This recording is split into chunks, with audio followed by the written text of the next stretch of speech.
at napakalaking tulong po yan para sa mga lawin at agila. Hindi po nila masisila yung ating mga sisiw or cockerels na nandyan kasi mayroon silang mga taguan.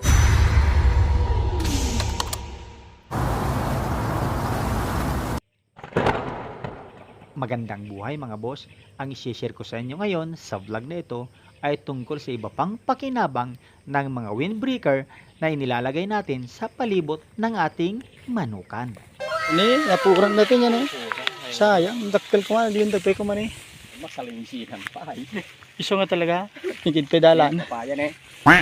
Lagi ang batag way bay tataga. Handa matakatin eh. Yung ulik truck dito. Ito eh. Hindi matakkel ito eh.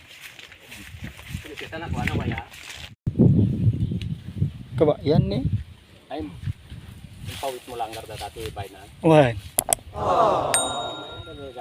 Baka na, damagang baka na kamayan. The next day.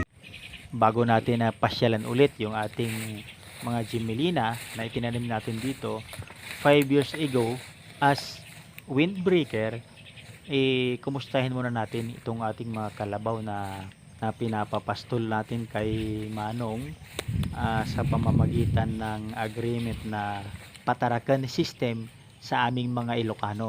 Sa mga Tagalog, ang tawag yata nila dito ay paiwi at hindi ko alam mga boss sa inyong mga lingwahe kung ano ang tawag ninyo sa sistemang ito. Paki-comment na lang mga boss sa comment section.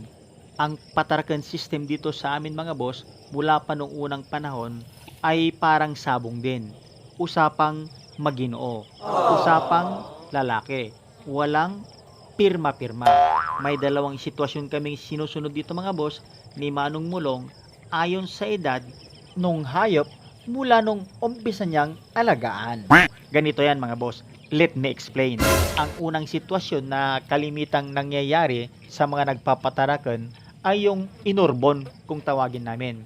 Ang ibig sabihin ng inurbon ay yung kung inumpisahan niyang alagaan pagkawalay nung turete, nung urbon, nung baby kalabaw. Wala pong eksaktong edad yan dahil minsan may mga inahin na talagang magaling mag-alaga na almost more than 1 year na ay ayaw pang maglandi at nakatuon talaga siya sa pagpapalaki ng kanyang anak. So, if that's the case mga boss, automatic pagka nanganak yung kalabaw na yan or baka na yan or ano pa mang hayop na yan, sigurado na mapupunta ang unang anak doon sa tagapastol. Ang pangalawang anak ay mapupunta doon sa nagpapapastol. Salitan sila ng pagkubra doon sa magiging anak nung inahin mga boss. So on and so forth. Dapat parehas sila. Kung dalawa ang natanggap nung tagapastol, dalawa rin dapat ang anak na matatanggap nung nagpapastol. Klaro mga boss? Pero kung gusto na nilang ibenta yung inahin, kailangan ay tanggalin muna nila yung presyo nung urbon, nung turete, nung binili bago yung sobra ay hatiin nila ng 50-50. Ang pangalawa namang sitwasyon or senaryo mga boss ay ganito. Halimbawa, yung ipinapapastol na hayop ay dumalaga na. Automatic mga boss, pag ganyan ang sitwasyon, ang unang tatanggap ng anak ay yung nagpapastol. Ang pangalawang anak ay mapupunta dun sa tagapastol. Malinaw mga boss ha? Malinaw yan. Pag ibenta nila yung inahin, ay tatanggalin muna yung presyo ng dumalaga, tsaka hahatiin ng 50-50 yung sosobra. Balik na tayo mga boss dun sa windbreaker. Nandiyan na si Kuya Mulong. Mamarkahan na namin yung mga puno na pwede nang i-harvest. Gawing wood lumber para sa bahay, pwede rin sa mga furnitures.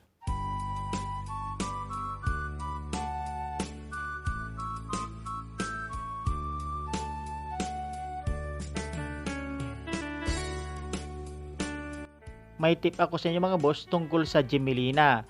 Pagka yan ay umabot ng 8 inches by 8 inches yung sukat ng puno, pwede nyo na siyang ipaharvest kahit wala pa siya sa tamang edad na 10 years old. Pag lumaki pa kasi masyado yung punan niya mga boss, ay nagkakabutas yan. At saka yung dahon niya mga boss at saka bunga. Hindi po yan masama sa kambing, sa baka, sa kalabaw. Any ruminants, yan po ay pwedeng ipakain sa ating mga alagang kambing at saka sa ating mga baka at kalabaw. Yung bunga, balat at saka yung dahon. Wala pong masasayang dyan sa ating mga alaga. Kami dito ay walang nasasayang na dahon basta't hindi nakakalason. Nandyan po yung ating mga alaga na nakaabang. Tingnan nyo mga boss, yung isa pang purpose ng ating windbreaker na Jimelina. Di na tayo kailangang bumili ng mga lumber. At yan po ay hindi lang good lumber. Very very good lumber yan. Pwedeng pwede po yan sa mga furniture at saka paggawa ng kulungan sa mga bahay. Hindi po yan inaanay. Kita nyo mga boss, walang nasasayang sa bawat parte ng Jimelina na papakinabangan po namin. So ginawa namin siyang windbreaker. Pagka lumaki, pwede namin siyang gawing good lumber.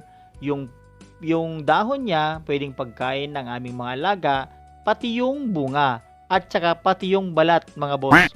At saka, yung mga tingting na yan, yung mga sangasangang maliliit, syempre, hindi rin nasasayang yan. Pwedeng panggatong yan mga boss. Pero kung may cheaper machine kayo, pwede nyong ipatadtad yan at ilagay nyo dun sa inyong brooding pen or breeding pen. Pwede rin boss ilagay yan sa pakaskasan ng inyong mga kinukondisyon. At nakakasigurado pa kayo na wala yung chemical kasi syempre sarili nyong tanim. Wala pong nasasayang sa buong kahoy ng Jimelina. Ang galing mo pala dyan Hindi ko alam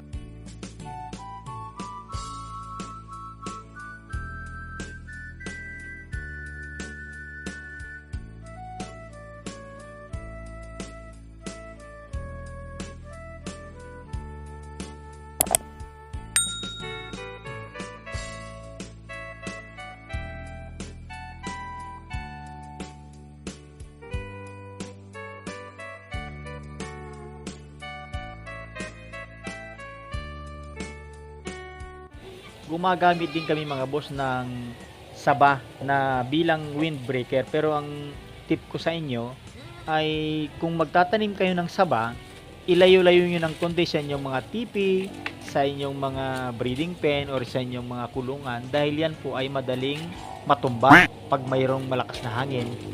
Pero yung kanyang bunga, kahit hindi pa siya hinog, paborito rin ng aming mga kambing. Pag hinog, pwede rin gawing pagkain ng mga manok. At saka yung puno niya mga boss, pwede rin pagkain niya ng manok at saka kambing. Ito naman tayo mga boss sa aming ibang mga purpose ng napier. Yang napier na yan ay ginagawa naming pagalaan ng aming mga inahin. Pwede rin pagkatapos ng inahin ay ang sinusunod naming pinapagala dyan mga boss, habang lumalaki yung mga napier ay yung mga sisiw. Ginagawa naming parang malaking brooding pen or range area.